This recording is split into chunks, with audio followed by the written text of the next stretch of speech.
Բարի գալուստ բուժատետեր։ Պատկերացրեք մի պահ, ամեն անգամ, երբ ձեր սիրտը զարկում է, ձեր արյունատար անոթներով անցնում է մի իսկական տիեզերական հրաշք։ Ձեր օրգանիզմը ամեն վայրկյան արտադրում է մոտ 2-ից 3 միլիոն նոր արյան կարմիր բջիջ՝ էրիթրոցիտ։ Մինչ դուք լսում եք այս նախադասությունը, ձեր մարմնում արդեն ծնվել է մոտ 10 միլիոն արյան նոր բջիջ։ Իսկ գիտեք որն է ամենացնցողը։ Այդ բջիջների որակը եւ այն թե որքան լավ նրանք կկատարեն իրենց գործը, կախված է նաեւ նրանից, թե դուք ինչ եք կերել վերջին մի քանի օրվա ընթացքում։ Դուք բառացիորեն կերտում եք ձեր արյունը ձեր իսկ պատառաքաղով։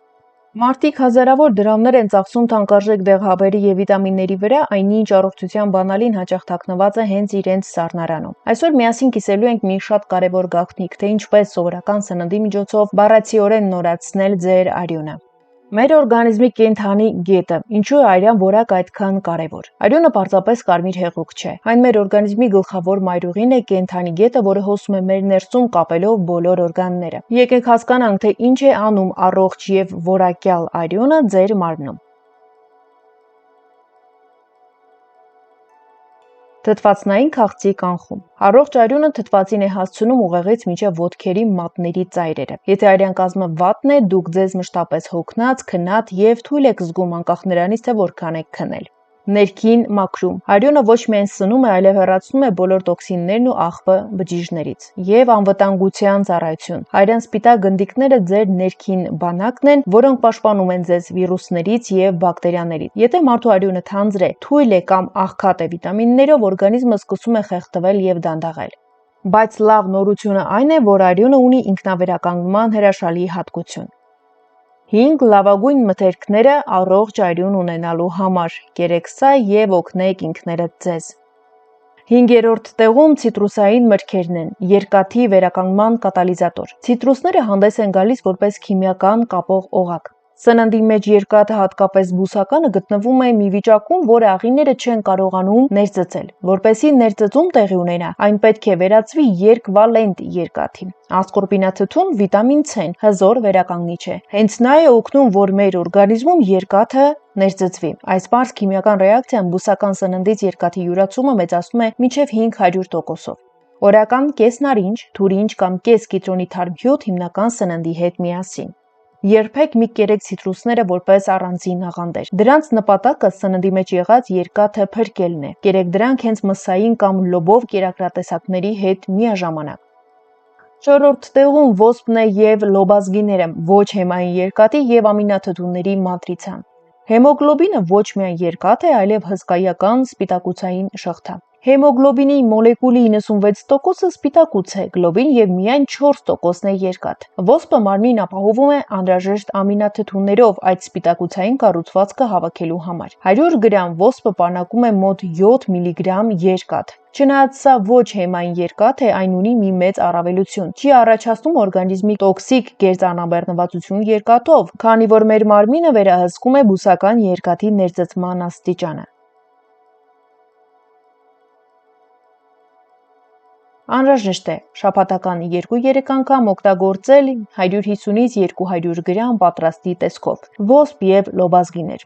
Իսկ ինչպես պատրաստել, որպեսզի այն առավելագույնս յուրացվի մեր օրգանիզմի կողմից։ Ոսպը եւ լոբազգիները պարունակում են ֆիտինաթթու, որը արգելափակում է երկաթի յուրացումը։ Ֆիտինաթթուն քայքայելու համար ոսպը հատիկեղենը եփելուց առաջ անհրաժեշտ է անպայման թրջել ջրում 8-ից 10 ժամ։ Ցանկալի ավելացնել մի քանի կաթիլ կիտրոնի հյութ։ 3-րդ տեղում սպանախն է եւ կանաչ բանջարեղենը։ Սպանախի եւ կանաչ տերևավոր բանջարեղենի, օրինակ, բրոկոլիի, կաղամբի հզորությունը ոչ թե երկաթն է, ինչպես սխալմամբ կարծում էին նախկինում, այլ դրա վիտամինային կազմը։ Սպանախը եւ կանաչ տերևավոր բանջարեղենը վիտամին B9-ի, ֆոլաթթվի ամենահարուստ բնական աղբյուրներից է։ Ի տարբերություն սինթետիկ դեղահաբերի, սպանախում, բրոկոլիում այն գտնվում է բնական ֆոլատների ձևով, որոնք անմիջապես ներգրավվում են ԴՆԹ-ի սինթեզի մեջ։ Ֆոլատը անհրաժեշտ է արյան սպիտակ բջիջների, լեյկոցիտների եւ կարմիր բջիջների հասունացման համար ոսկրածուծում։ Բացի այդ, սպանախի, բրոկոլիի մեջ կա վիտամին K, որը կարգավորում է արյան մակարդելությունը։ Որքան ուտել օրվա ընթացքում։ Օրական 70-ից 100 գրամ թարմ կամ թեթև շոգեխաշած սպանախ, բրոկոլի, բազուկի տերևներ։ Բայց այստեղ կա մի գաղտնիք։ Թարմ սպանախը, բրոկոլին պարունակում է օքսալատներ, աղեր, որոնք կապում են երկաթն ու կալցիումը, թույլ չտալով դրանք ներծծվել։ Որպեսզի չեզոքացնեք օքսալատները, սպանախն ու բրոկոլին ընդամենը 1 րոպեով եռման ջուր լցրեք եւ օգտագործեք այն կիտրոնահյութի հետ, այսպես շատ ավելի համեղ է, բացի այդ օգտակար։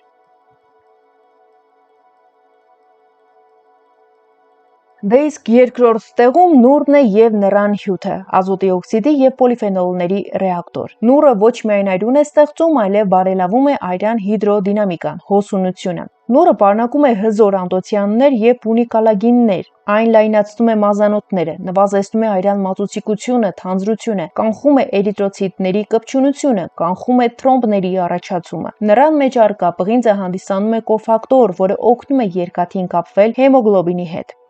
Օրական կարող եք օգտագործել 100-150 մլ թարմ քամացյուտ կամ 1 միջին չափի նուր։ Կարևոր կանոն՝ խմեք հյութը միայն ջրով բացելուց հետո եւ առաջին 10-15 րոպեների ընթացքում։ Եթե դուք ունեք հատկապես ստամոքսի հետ կապված խնդիրներ, թարմ քամացյուտը երբեք առանց ջրով բացելու մաքուր վիճակում չխմեք։ Բացի այդ, պետք է խմել պատրաստելուց անմիջապես հետո, քանի որ թթվածնի հետ շփումից հակաօքսիդանտները արագ ոչնչանում են։ Պետք է խմել նաև ձողիկով, որպեսզի ատամի էմալը թթուներից պաշտպանեք։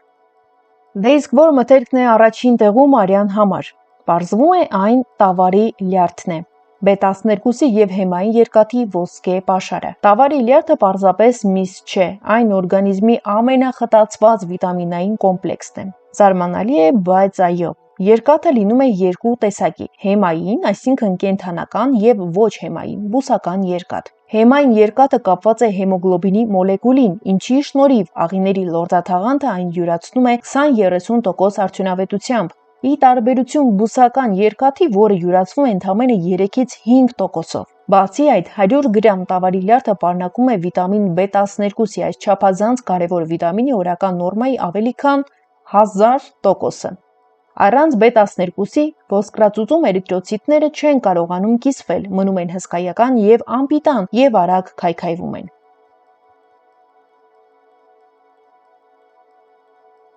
Ինչպես օգտագործել տավարի լյարդը մաքսիմալ արդյունք ստանալու համար։ Շաբաթական ցանկալի է 1 կամ 2 անգամ 100-150 գրամ։ Ավելին պետք չէ, քանի որ լյարդը հարուստ է նաև վիտամին A-ով, որի կուտակումը օրգանիզմում մեծ քանակներով կարող է վնասակար լինել։ Իսկ ինչպես ճիշտ պատրաստել տավարի լյարդը։ Լյարդը չի կարելի երկար ջերմային մշակման ենթարկել, այսինքն օրինակ տապակել մինչև կարծրանալը, քանի որ բարձր ջերմաստիճանից քայքայվում են B խմբի բոլոր վիտամինները։ Տապակեք կամ շոգեխաշեք թույլ կրակի վրա մինչև վարդագույն երանգի կորչելը։ Կարևոր նախազգուշացում։ Ինչն է գողանում ձեր առողջ արյունը։ Ցանկալի է զգուշացնել նաև մի տարածված սխալի մասին։ Շատերը համեղ սնվում են, բայց անմիջապես ուտելուց հետո խմում են սև թեյ կամ սուրճ։ Թեյի եւ սուրճի մեջ պարունակվող նյութերը, տանինները կապում են երկաթը ձեր ստամոքսում եւ թույլ չեն տալիս, որ այն անցնի արյան մեջ։ Ստացվում է, որ դուք ուտում եք օգտակար մթերքը, բայց թեյով կամ սուրճով ջնջում եք դրա ամբողջ օգուտը։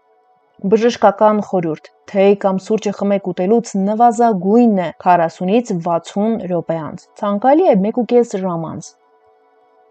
Այժմ մի շատ օգտակար խորհուրդ բոլորի համար։ Արյան որակին, կազմին եւ թաքնված փոփոխություններին հետևելու համար տարեկան 1-ից 2 անգամ անհրաժեշտ է հանձնել կոնկրետ 5 լաբորատոր հետազոտություն։ Սա այն մինիմումն է, որը թույլ կտա ձեզ բաց չթողնել անեմիան, թրոմբոզի ռիսկերը կամ թաքնված բորբոքումները։ Այսպիսով դուք կարող եք հետևել ձեր օրգանիզմի կարևոր փոփոխություններին։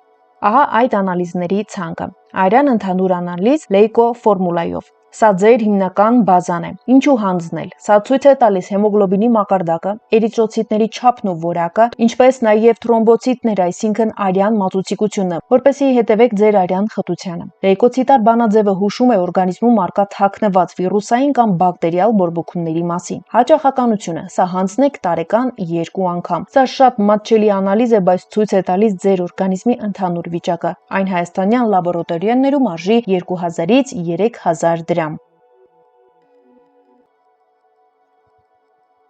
Հաջորդ կարևոր անալիզը ֆերրիտինի ցուցանիշն է։ Սա ամենակարևոր թեստն է թաքնված հոգնածության դեմ։ Ինչպես արդեն խոսել ենք, հեմոգլոբինը կարող է լինել նորմալ, բայց օրգանիզմում երկաթի պաշարները ամբողջովին դատարկ լինեն։ Ֆերրիտինի ստուգումը թույլ է տալիս կանխել անեմիան դեռևս դրա զարգացման ամենավաղ թաքնված փուլում, տարեկան 1-2 անգամ։ Սա հատկապես կարևոր է կանանց համար։ Ֆերրիտինի անալիզը արժի 4-ից 5000 դրամ։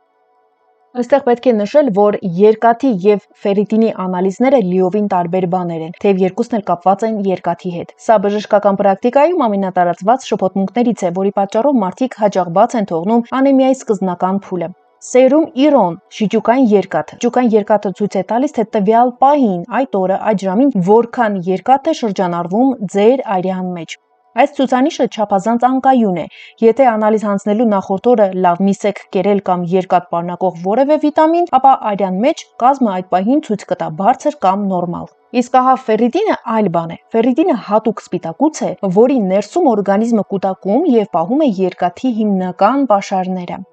Այսինքն երկաթի անալիզը ցույց է տալիս այդ պահին արյան մեջ գտնվող երկաթի քանակը, իսկ ֆերրիտինը սպիտակուց է, որը իր մեջ պահում է երկաթի պաշարները։ Հենց ֆերրիտինն է ցույց տալիս երկաթի իրական քանակը ձեր օրգանիզմում։ Երրորդ կարևոր անալիզը՝ վիտամին B12 եւ ֆոլաթթու վիտամին B9, արյան բջիջների ճիշտ կառուցվածքի երաշխավորը։ Առանց այս երկու վիտամինների ոսկրածուծը չի կարող արտադրել առողջ էրիթրոցիտներ, արյան որակն է սա կարգավորում։ Սրանց դեֆիցիտը հանգեցնում է յուրատեսակ անեմիայի, որի դեպքում բջիջները մեծանում են, բայց դառնում են ֆունկցիոնալ առումով անպետք։ Սա պետք է հանձնել տարեկան 1 անգամ։ Վիտամին B12-ի եւ ֆոլաթթվի անալիզների արժեքները մոտավորապես 6-ից 7000 դրամի սահմաններում են։ Չորրորդ կարևոր անալիզը կոչվում է կոագուլոգրամա, հեմոստազ, արյան մակարդելիության համակարգի ստուգումն է։ Այս հետազոտությունը ցույց է տալիս, արդյոք ձեր արյունը հակված է թանձրացման, տրոմբների առաջացման կամ հակառակը չափից ավելի ջրիկ է։ Սա պետք է հանձնել տարեկան 1 անգամ, իսկ եթե ընդունում եք հորմոնալ դեղահաբեր կամ ունեք երակների վարիկոզ լայնացում, տարեկան 2 անգամ։ Սրա արժեքը 5-ից 7000 դրամի սահմաններում է։ Եվ վերջին կարևոր անալիզը C-ռեակտին սպիտակուցն է։ Սա ձեզ կօգնի հայտնաբերել արյան որակի վրա ազդող գլխավոր թշնամուն։ Սա արյան բիոքիմիական մարկեր է, որը արձագանքում է մարմնում ընթացող ցանկացած բորբոքային գործընթացի։ Քրոնիկ թաքնված բորբոքումը վնասում է անոթների պատերը եւ փոխում է արյան բաղադրությունը, դարձնելով այն ավելի մածուցիկ։ Սա անհրաժեշտ է հանձնել տարեկան 1 անգամ։ Այս անալիզի արժեքը տատանվում է 3000-ից 5000 դրամի սահմաններում։ Հարգելի հետևորդներ, այս թողարկման համար պատրաստել էինք այսքանը։ Եթե մեր աշխատանքը օգտակար էր, հավանեք այն դնելով լայք։ Մեկնաբանությունների հատվածում գրեք, հաճախակի եք ստուգում ձեր արյան որակը։ Կիրառում եք արդյոք վերը նշված 5 մթերքները ձեր սննդակարգում, թե ոչ։ Կիսվեք տեսանյութով ձեր ընկերների հետ եւ բաժանորդագրվեք մեր ալիքին, որպեսզի բաց չթողնեք հաջորդ հետաքրքիր տեսանյութերը, որոնք ձեր առողջության մասին են։ Լավ եղեք, առողջ մնացեք, մինչ նոր հանդիպում։